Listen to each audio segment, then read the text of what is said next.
विजेतव्यालंका चरणतरणीयो जलनिधिर्विपक्षः पौलस्त्यो रणभुवि सहायाश्च कपयः तथाप्येको रामः सकलमवधीद्राक्षसकुलं क्रियासिद्धिः सत्त्वे भवति महतां नोपकरणे। प्रसिद्ध ही है कि श्री राम को लंका के शक्तिशाली राज्य को हराना था। इस कार्य के लिए विशाल समुद्र को पैदल पार करना था। उनका दुश्मन कोई और नहीं बल्कि पुलस्त्य का प्रसिद्ध पुत्र राक्षस राज रावण था। युद्ध के मैदान में उनकी सहायता के लिए उनके पास केवल वानर थे। फिर भी किसी शक्तिशाली सहयोगी की अनुपस्थिति में इस एक मानव ने राक्षसों के पूरे वंश को नष्ट कर दिया। कुल मिलाकर यह सिद्ध हुआ कि क्रिया सिद्धि ही सत्त्वे भवति।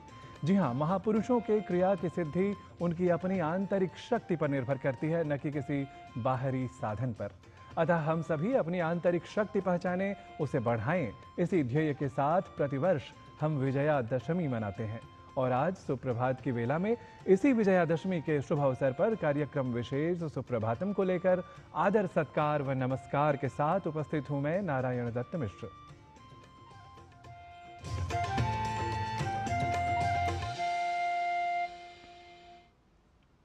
देहस्य दूषणं तंद्रा कुमंत्री राज्य दूषणम रूपस्य दूषणम जाड्यमधर्म्यम नरदूषणम।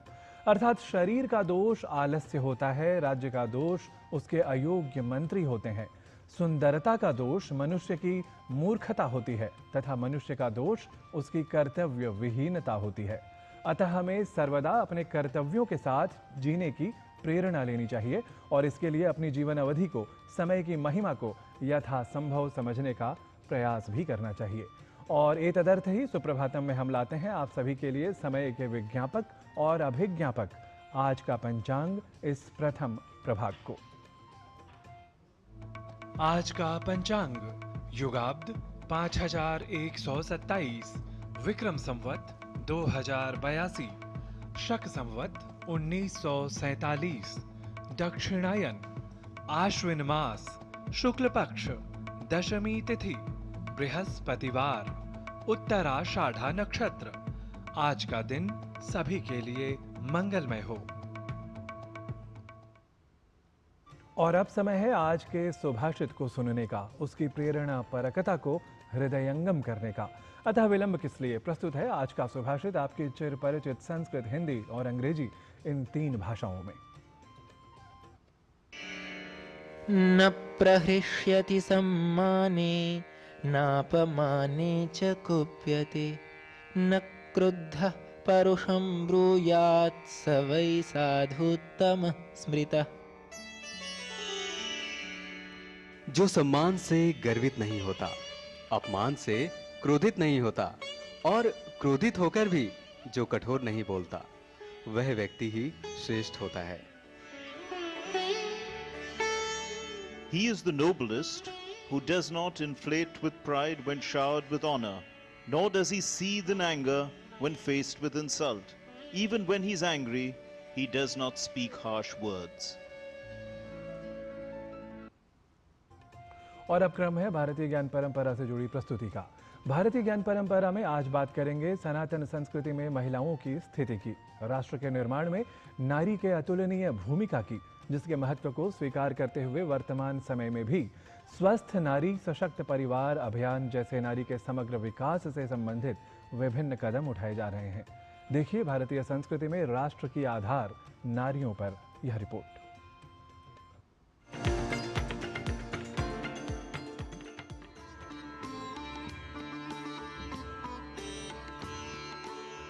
नारी त्रैलोक्य जननी, नारी त्रैलोक्य रूपिणी, नारी त्रिभुवनाधारा, नारी शक्ति स्वरूपिणी।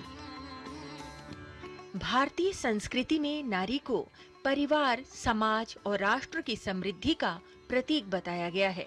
वैदिक काल से ही समाज के प्रत्येक क्षेत्र में नारियों का उन्नत स्थान रहा है।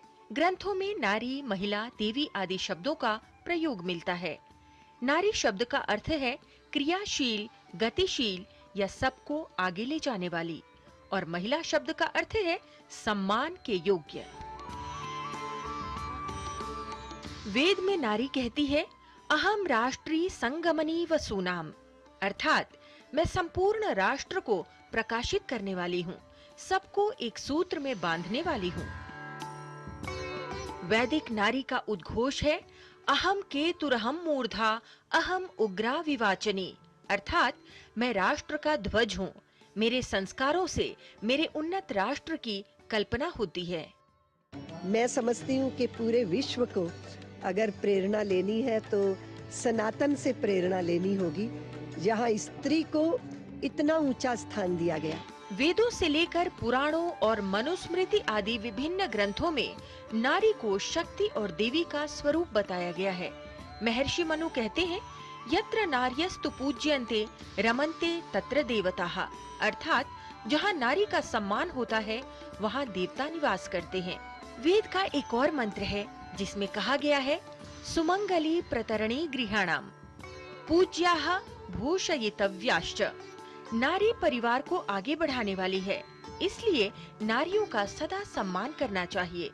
यजुर्वेद के मंत्र में नारी के लिए पुरंधिर योषा कहा गया है, जिसका अर्थ है नारी राष्ट्र की आधार है।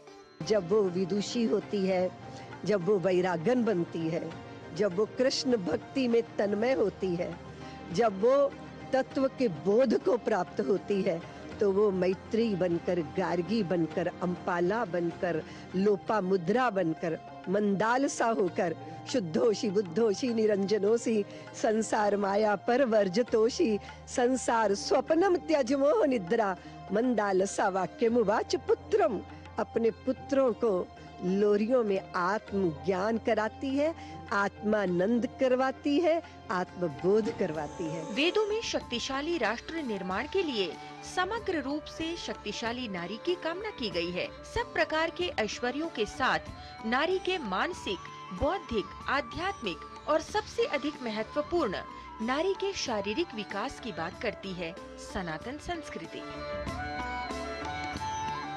वैदिक काल से ही परिवार, समाज और देश के लिए नारी के महत्वपूर्ण योगदान को स्वीकार करते हुए प्रधानमंत्री नरेंद्र मोदी महिला की समग्र विकास की बात करते हैं। प्रधानमंत्री मातृवंदना योजना, मुख्यमंत्री महिला रोजगार योजना, उज्ज्वला योजना, नारी शक्ति वंदन अधिनियम आदि विभिन्न योजनाएं बनाकर अधिनियम लागू करके स्वस्थ नारी और सशक्त भारत की बात करते हैं प्रधानमंत्री नरेंद्र मोदी। इसी दिशा में एक महत्वपूर्ण कदम है स्वस्थ नारी और सशक्त परिवार अभियान।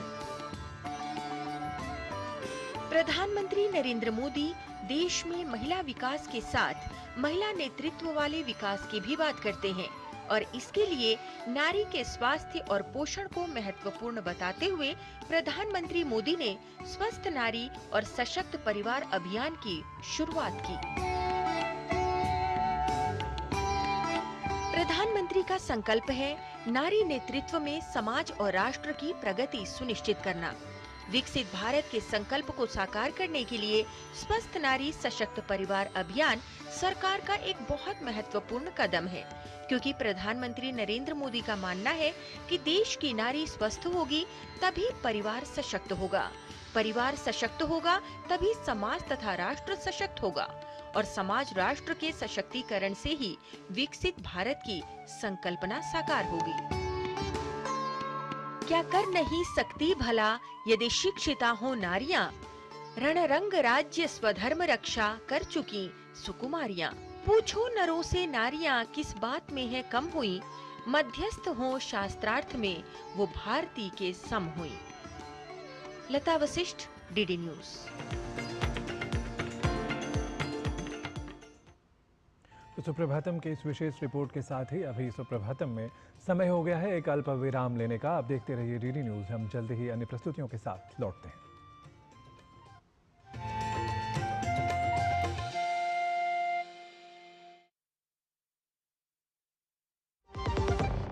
सस्ते वाले दाल मसाले स्वाद हुआ बेकार, MDH की हल्दी मिर्ची धनिया करे कमाल। ये रंग दे, ये खुशबू दे, ये तीखा, ये कम पड़े, क्या निराला MDH मसाला। बस बस बस। इतने टाइट बजट में नई गाड़ी EMI कैसे भरेंगे? बिना टेंशन के। मतलब इस GST बचत उत्सव ना गाड़ियाँ हुई सस्ती। 1500 सीसी तक की कार पर 70,000 रुपए तक की बचत, यानी अब कार लेना और भी आसान। हर घर खुशहाली, जीएसटी बचत उत्सव वाली। लाल रंग इसका अपार, तीखा कम है फिर भी स्वाद। बेमिसाल बेमिसाल MDH Kashmiri. MDH Kashmiri. MDH।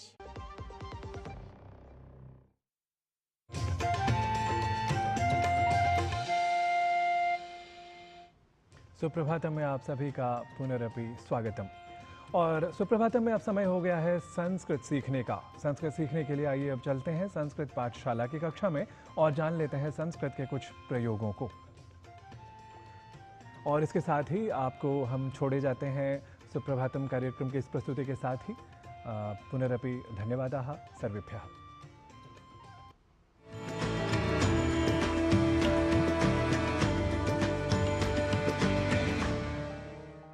नमो नमः मित्राणि। संस्कृत पाठशालायाः एतस्याम् अभिनवकक्षायां भवतां सर्वेषां स्वागतम्। मम नाम गवीशः। अपनी संस्कृत की पाठशाला में हम रोजमर्रा में प्रयोग में होने वाले वाक्यों को बोलना सीख रहे हैं। सीखने के इसी क्रम को आगे बढ़ाते हुए आइए आज सीख लेते हैं कुछ और नए वाक्यों को। अतिथि का जब हम स्वागत करते हैं तो कहते हैं स्वागतम भोः, स्वागतम भोः। इधर से आइए, इतः इतः आगच्छतु, इतः इतः आगच्छतु।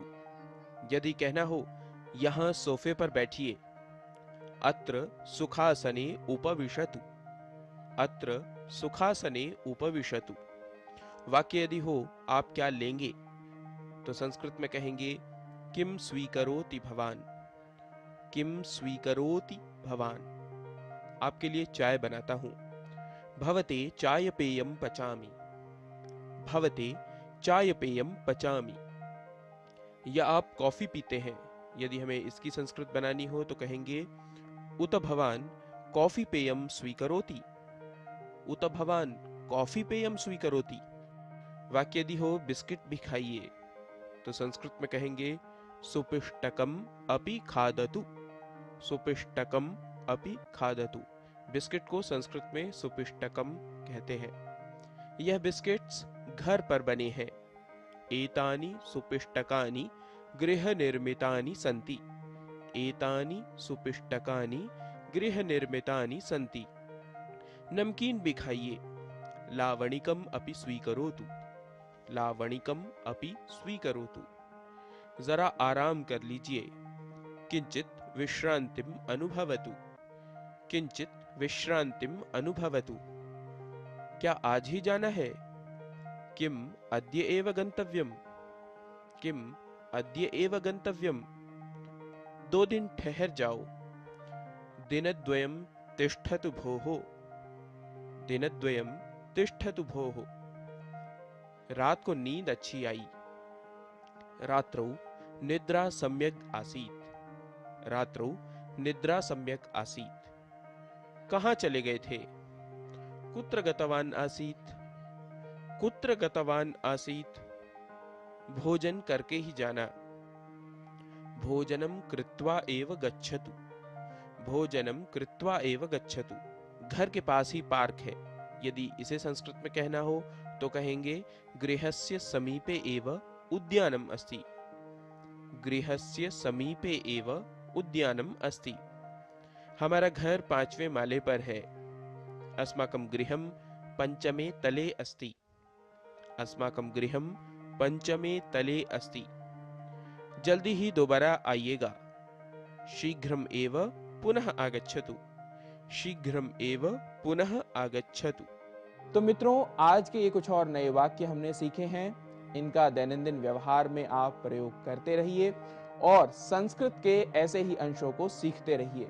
हम नए वाक्यों के साथ, नए विषयों के साथ पुनः होंगे आपके समक्ष उपस्थित। तब तक के लिए नमस्कार, नमो नमः, पुनः मिलामः।